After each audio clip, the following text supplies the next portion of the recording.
Sadis, ayah bunuh anak kandung di Lamongan, korban tewas dihantam tabung gas saat tidur.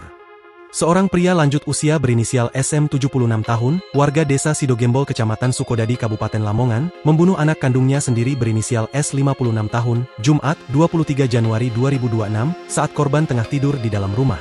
Korban tewas di lokasi kejadian setelah mengalami luka parah di bagian kepala akibat dihantam tabung gas LPG sebanyak 5 kali. Kapolsek Sukodadi, Ibtu M. Sokep, menjelaskan bahwa sebelum peristiwa pembunuhan terjadi, korban dan pelaku sedang berada di dalam rumah.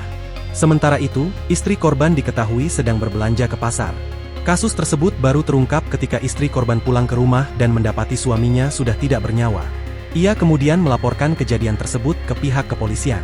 Untuk kejadiannya belum tahu persis, kami menerima laporan sekitar pukul 6 WIB, dari hasil pemeriksaan awal, korban meninggal dunia setelah dihabisi oleh ayahnya sendiri, kata Sokep ditemui di lokasi kejadian, Jumat, 23 Januari 2026.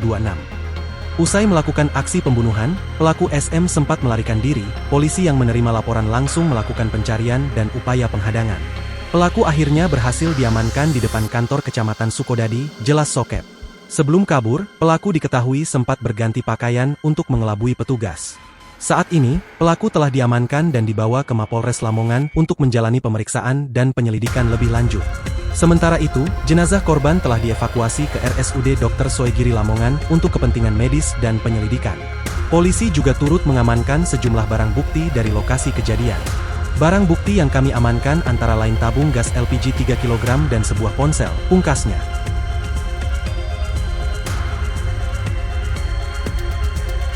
Download Tribun X sekarang, menghadirkan lokal menjadi Indonesia.